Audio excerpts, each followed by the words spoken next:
Hello students, good morning. Chapter number 14 Raju's Farm.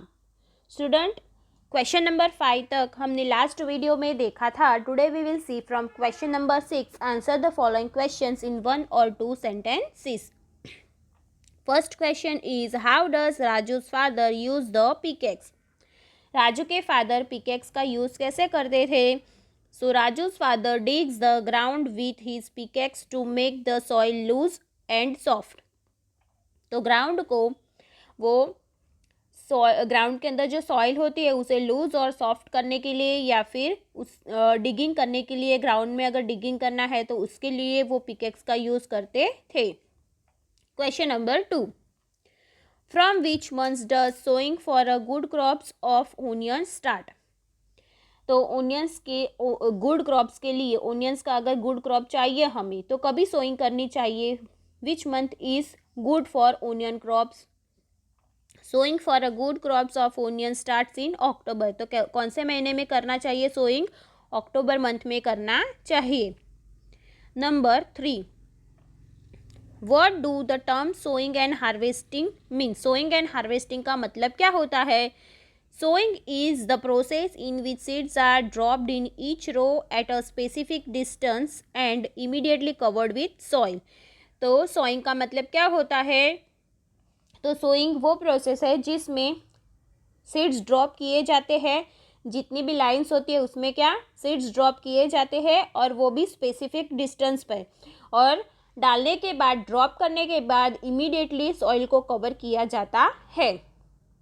और harvesting का मतलब क्या होता है. Harvesting is the process of cutting the ripe crops and collecting it in the proper manner. और उसे proper manner में कलेक्ट किया जाता है. हार्वेस्टिंग का मतलब होता है कटिंग. जो भी क्रॉप्स है उसे कट किया जाता है और फिर उसके अंदर जो राइप क्रॉप्स है उसे कलेक्ट किया जाता है, वो भी प्रॉपर मैनर में. तो उसे कहते हैं harvesting. Question number 4, what are weeds. Weeds का मतलब क्या होता है. Any plants as well as grass which are not sown and are unnecessary but still grow along with a sown crops are known as weeds. तो कोई भी plant होता है as well as grass, grass या तो फिर कोई भी प्लांट जिसे हम सॉन मतलब कि उसका बीजारोपण नहीं करते हैं, फिर भी वो प्लांट्स क्या हो जाते हैं अननेसेसरी, मतलब कि बिना ज़रूरत के फिर भी वो ग्रो हो जाते हैं. जो भी हमने क्रॉप्स ग्रो किया है, जो भी हमने बीजारोपण किया है उसके साथ वो भी उगने लगते हैं. उसे हम ग्रो नहीं करते, उसका बीजारोपण नहीं करते, फिर भी जो भी हमने बीजारोपण किया हुआ क्रॉप्स है उसके साथ वो क्या हो जाते हैं, सॉन क्रॉप्स के साथ वो भी ग्रो होने लगते हैं. तो वैसे जो अननेसेसरी ग्रास है या अननेसेसरी प्लांट्स है उसे क्या कहते हैं, वीड्स कहते हैं. ओके, चलो अभी हम देखेंगे question number 5. When can one say that the onion crop is ready for harvest. कभी कहा जाता है कि yes, onion crop is ready for harvest. Answer is N onion plants grows up to persons knee. Onion का plant कहाँ तक grow होना चाहिए, पर्सन्स की नी तक ग्रो होना चाहिए. Once they have attained their full height the leaves start becoming dry and yellow.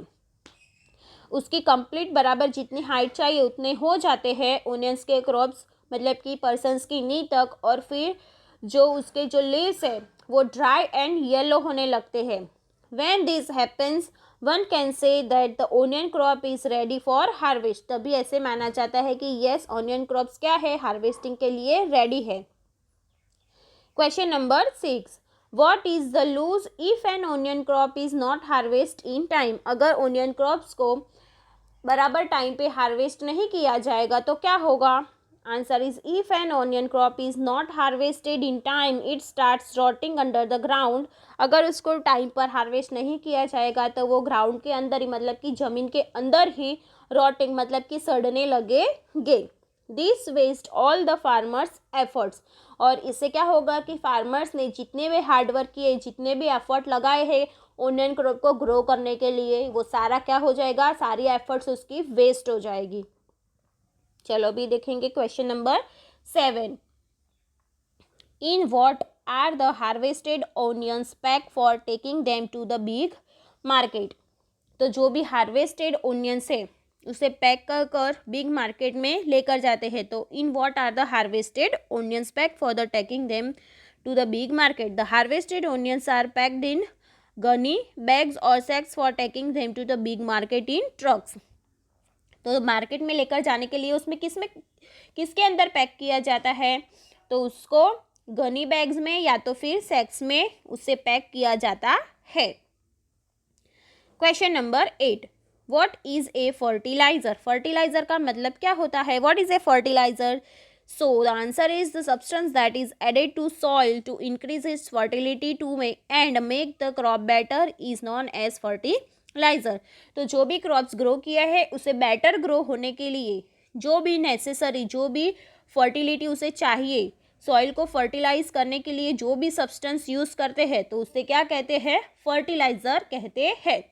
Increase it fertility मतलब कि उसको जो भी न्यूट्रिशन चाहिए तो वो बढ़ाने के लिए जो भी फर्टिलाइज़र हम यूज़ करते हैं, जो भी सब्सटेंस, उसे क्या कहते हैं? फर्टिलाइज़र मतलब कि खातर।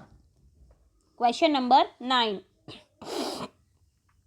What does changing cultivation means? Changing cultivation का मतलब क्या होता है? Answer is instead of cultivating the same crop in field every year different crops are cultivated. This process is known as changing cultivation. एक ही crops उगाने की जगह हर साल एक ही क्रॉप्स बार बार उगाने की जगह अलग अलग क्रॉप्स जो हम ग्रो करते हैं उसे क्या कहते हैं?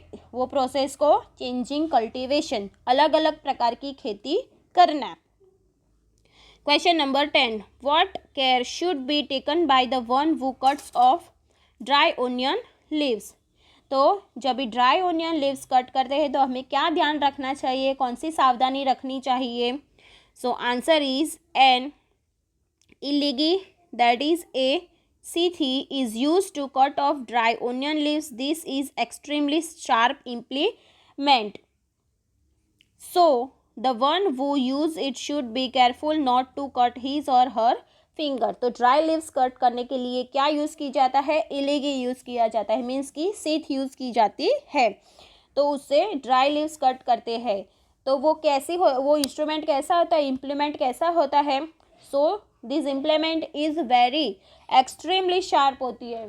सो कट करने के टाइम पे ये ध्यान रखना चाहिए कि जो भी कट कर रहे हैं जो ड्राई लिव्स है उसे, तो उसकी हीज और हर फिंगर कट हो ना जाए, मतलब कि जो लेडी या तो फिर मेल और फीमेल जो भी कट कर रहे हैं उसकी फिंगर्स कट ना हो जाए, उसका ध्यान उन्हें रखना होता है।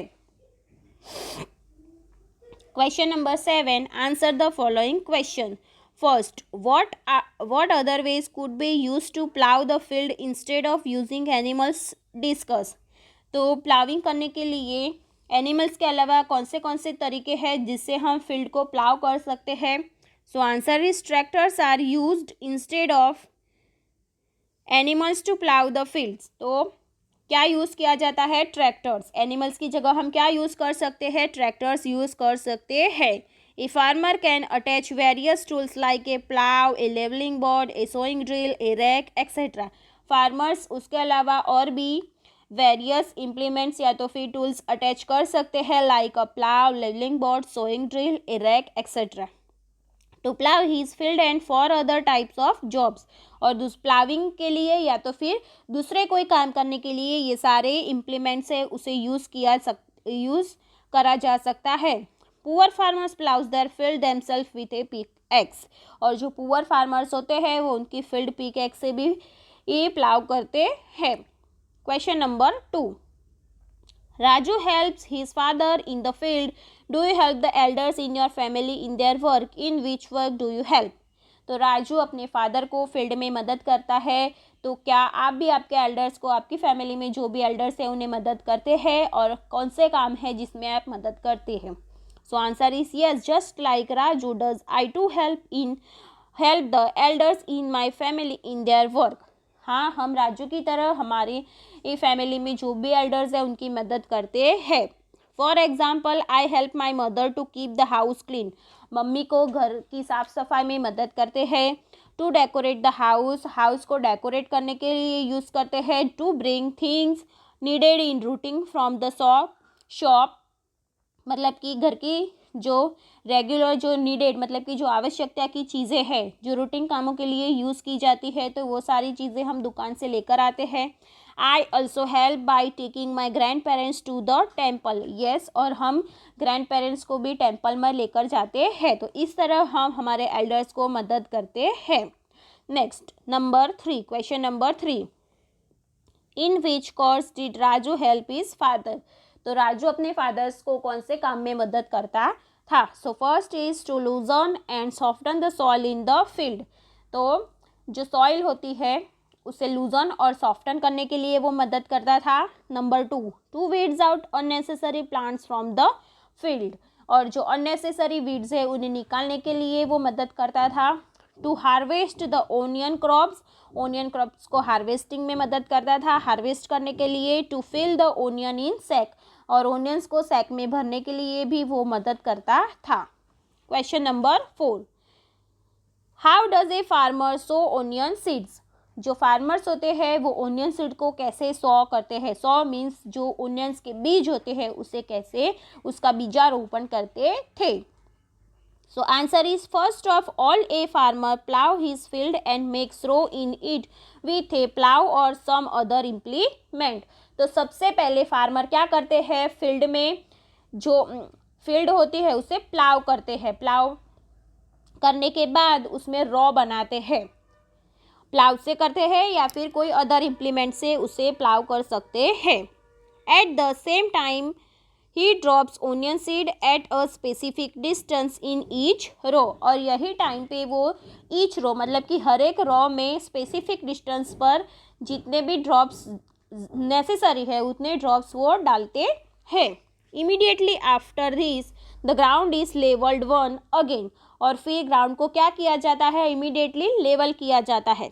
So that the seeds are covered with the soil. इस वजह से सीड्स क्या हो जाते हैं, सॉइल से कवर्ड हो जाते हैं।